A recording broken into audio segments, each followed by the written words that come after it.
Bismillahirrahmanirrahim. Assalamualaikum warahmatullahi wabarakatuh. My name is Abdul Rashid with official number A1M220033. On these occasions, I'm going to present my presentations about models of learning. Well, there are four kinds of learning models that I'm going to present. First is about project-based learning.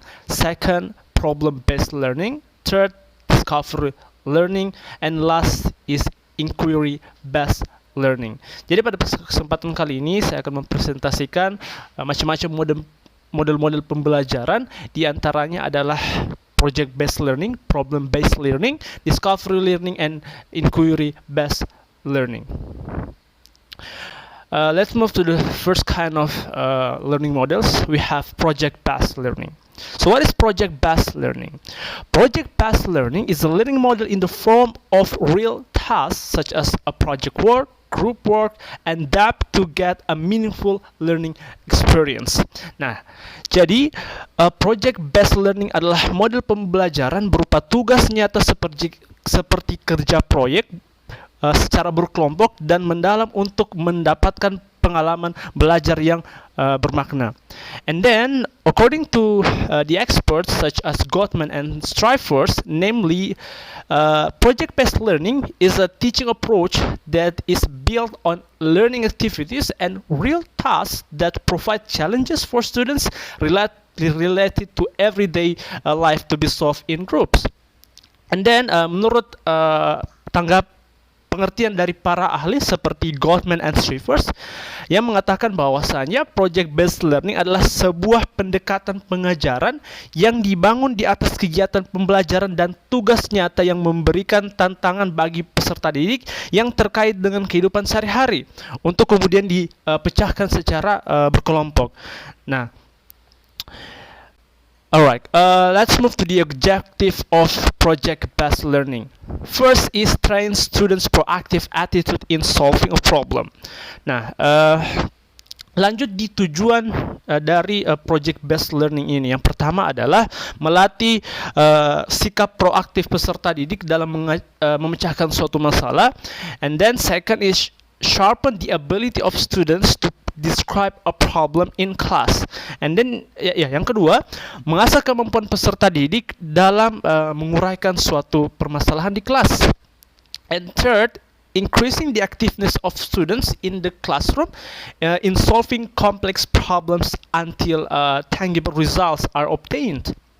Nah, yang ketiga adalah meningkatkan keaktifan peserta didik di kelas dalam menyelesaikan permasalahan yang kompleks sampai diproses hasil yang nyata.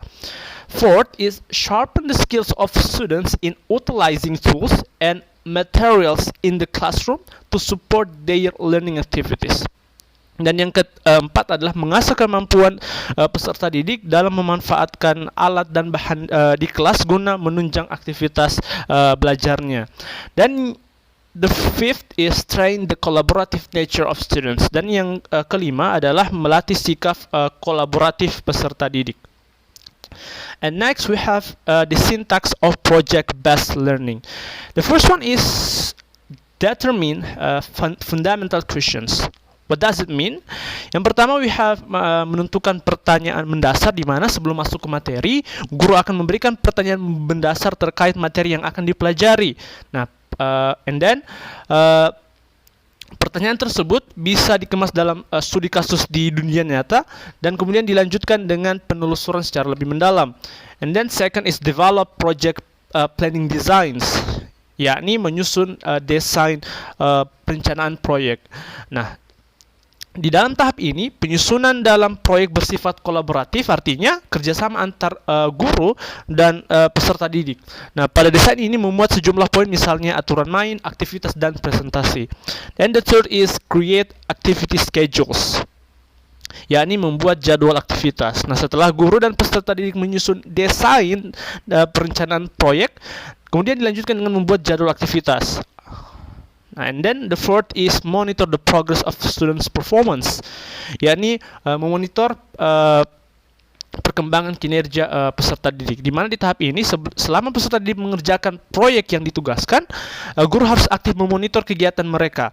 Hal ini bertujuan untuk menjaga agar suasana belajar tetap kondusif. Dan kemudian kegiatan monitor ini bisa dilakukan menggunakan alat perekam atau rubrik. And fifth is test students' performance results, yakni menguji hasil kinerja peserta didik. Di mana di tahap ini tingkat pencapaian peserta didik dalam menyelesaikan proyek yang ditugaskan akan mulai diuji dan dinilai oleh guru. Nah, penilaian ini diharapkan bisa memberikan umpan balik bagi pemahaman peserta didik. And then the six is evaluate experience, yakni mengevaluasi pengalaman. Nah, evaluasi pengalaman ini berupa refleksi dari kegiatan yang sudah dijalankan, dan kemudian pada tahap ini guru bisa melakukan diskusi ringan dengan peserta didik terkait pengalaman selama mengerjakan proyek. Okay, that is project-based learning. Now we move to the next model of learning. We have problem-based learning. Problem-based learning is a learning model that involves the activeness of students to always think critically and always be skilled in solving a problem. Nah, kita melangkah yang jenis model pembelajaran yang kedua, yakni problem-based learning, which means model pembelajaran yang melibatkan keaktifan peserta didik untuk selalu berpikir kritis dan selalu terampil dalam menyelesaikan suatu permasalahan. And then, according to the experts such as Arends, problem-based learning is a learning approach in which students are faced with authentic or real problem, so that they are expected to be able to construct their own knowledge, develop high-level skills and inquiry, and make students independent and increase their self-confidence. Ya, jadi menurut ahli seperti Arends mengatakan bahwa problem-based learning adalah suatu pendekatan pembelajaran di mana siswa dihadapkan pada masalah autentik atau masalah nyata sehingga mereka dapat menyusun pengetahuannya sendiri, menumbuh kembangkan keterampilan tingkat tinggi dan inquiry, memandirikan siswa dan meningkatkan kepercayaan dirinya. We move to the objectives of problem-based learning. First is improve students' critical thinking skill. Jadi kita masuk dari tujuan dari problem-based learning. Yang pertama yaitu meningkatkan keterampilan berpikir peserta didik. And the second, train student in solving a problem systematically, yaitu melatih peserta didik dalam menyelesaikan suatu permasalahan secara sistematis. And the third, help students in understanding the role of adult in real life. Jadi yang ketiga yakni membantu siswa untuk memahami peran orang dewasa di dalam kehidupan nyata. Dan yang the fourth is encourage students to become independent and responsible individuals. Dan yang keempat adalah mendorong siswa untuk bisa menjadi pribadi yang mandiri dan bertanggung jawab terhadap diri mereka sendiri secara individual. Okay, we move to the syntax of problem-based learning. Okay, first is explaining problem orientations to students. Jadi kita lihat tahapan atau sintaks dari problem-based learning ini. Yang pertama adalah menjelaskan orientasi permasalahan pada peserta didik. And then the second one is organizing students in learning, yaitu mengorganisir peserta dalam belajar. And the third is providing guidance to individuals and group, yaitu menyediakan bimbingan pada individu maupun kelompok. The fourth is developing and presenting students' works, yaitu mengembangkan dan mempresentasikan hasil pekerjaan siswa. And the fifth is analyzing and evaluating problem solving process. Dan yang kelima atau yang terakhir adalah melakukan analisis dan evaluasi proses pemecahan masalah. Now we move to the third kinds of learning model. We have discovery learning. Okay, what is discovery learning? Discovery learning is a process to understand a concept from the material actively and independently to then obtain a conclusions. Nah, kita masuk ke mode pembelajaran yang ketiga yaitu discovery learning. Okay, discovery learning ini adalah sebuah pendekatan pembelajaran yang bertujuan untuk memahami suatu konsep dari materi secara aktif dan mandiri untuk kemudian diperoleh suatu kesimpulan. And then in this method, the teacher does not actively explain the material to the students. Nah, di dalam metode ini, guru itu tidak secara aktif menjelaskan materi yang akan dipelajari kepada siswa. Nah, according to the expert, such as Jeremy Bronner, discovery learning is learning that takes place without final information from a concept or material. But students must organize the solutions independently. Nah, jadi menurut para ahli seperti Jeremy Bronner, discovery learning itu adalah sebuah pembelajaran yang berlangsung tanpa adanya informasi final dari suatu konsep atau materi. Tetapi siswa harus mengorganisir atau membentuk sendiri solusinya secara mandiri. Okay, we move to the objectives of discovery learning. Kita lanjut pada tujuan dari discovery learning. The first is provide opportunities for students to be actively involved in the learning process.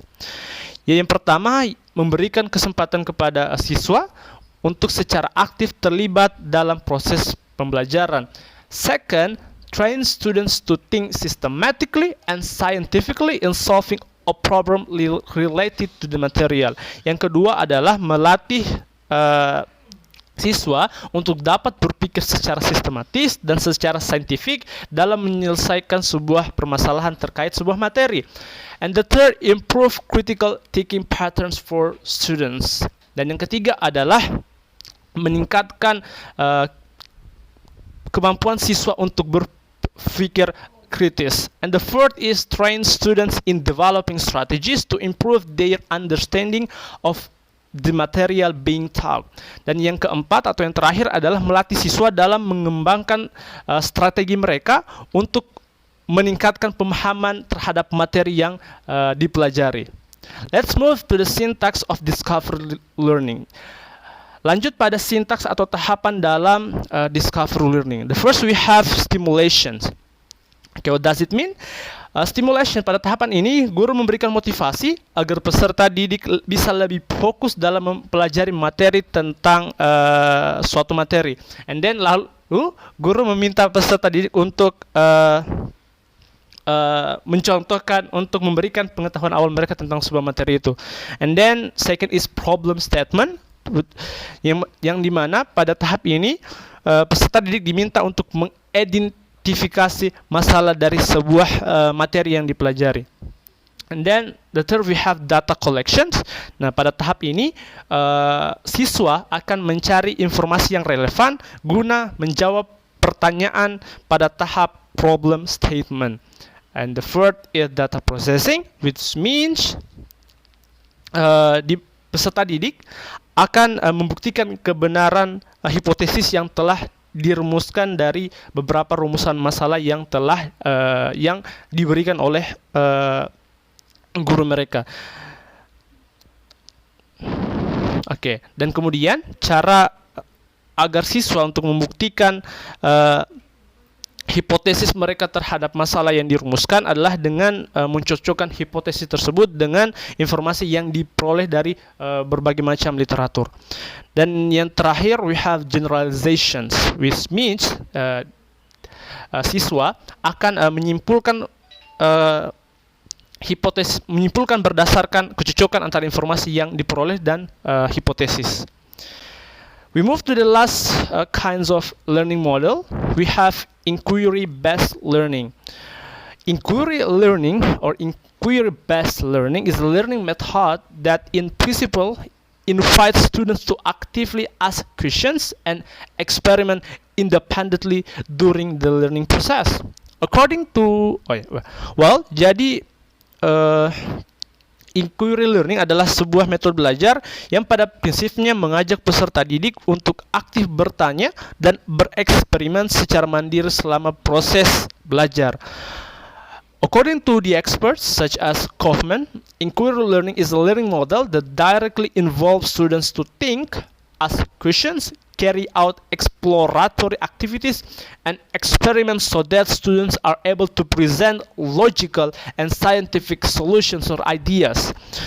Oke, jadi menurut pandangan ahli seperti Kahneman, inquiry learning adalah model pembelajaran yang secara langsung melibatkan siswa untuk berpikir, mengajukan pertanyaan, melakukan kegiatan eksplorasi, dan melakukan eksperimen sehingga siswa mampu menyajikan solusi atau ide yang bersifat logis atau ilmiah. Okay, then we move to the objectives of inquiry-based learning. The first one is facilitate the learning process, yaitu memudahkan proses pembelajaran. The second is build deep understanding, membangun pemahaman yang lebih dalam. And then the third is build skills, yakni membangun skills. And the last is implementing diverse learning strategies, yakni menerapkan strategi pembelajaran yang lebih mendalam. Yang lebih beragam. And then what is the syntax of inquiry-based learning? Apa saja tahapan dalam inquiry-based learning ini?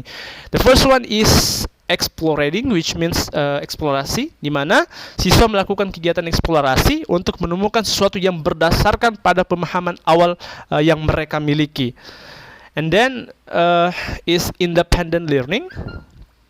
Nah, which means pada tahap ini setelah melakukan eksplorasi terhadap suatu materi untuk membangun pemahaman awal, siswa akan menemukan konsep baru yang harus mereka pelajari dan pahami secara mandiri. And the third is reviewing, yang mana pada tahap ini siswa akan mulai mempresentasikan dan menjelaskan hasil temuan yang mereka dapatkan dari proses belajar mandiri kepada guru. And the fourth is consolidating. Oke, setelah mempresentasikan, siswa bersama-sama dengan anggota kelompok lainnya, bersama-sama dengan anggota kelompoknya akan melakukan konsolidasi terhadap penemuan mereka. And the last one is teacher's guidance. Nah, pada tahap terakhir ini, siswa akan merefleksikan pembelajaran individu dan kelompok dengan guru. Nah, di tahap ini, penguatan konsep oleh guru yang memberikan bimbingan pada saat proses pembelajaran berlangsung. Seorang guru dapat memulai pelajaran dengan memutar video atau membagikan dokumen pembelajaran. Nah, setelah itu guru akan memberikan siswa pertanyaan terkait dengan materi yang guru berikan secara individu maupun kelompok. Nah, hal ini dapat membantu membangkitkan rasa ingin tahu dan merangsang pemikiran siswa saat kelas dimulai.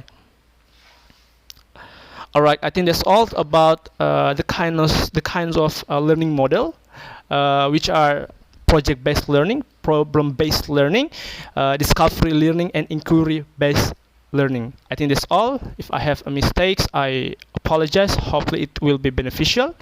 I close my presentation. Wassalamualaikum warahmatullahi wabarakatuh.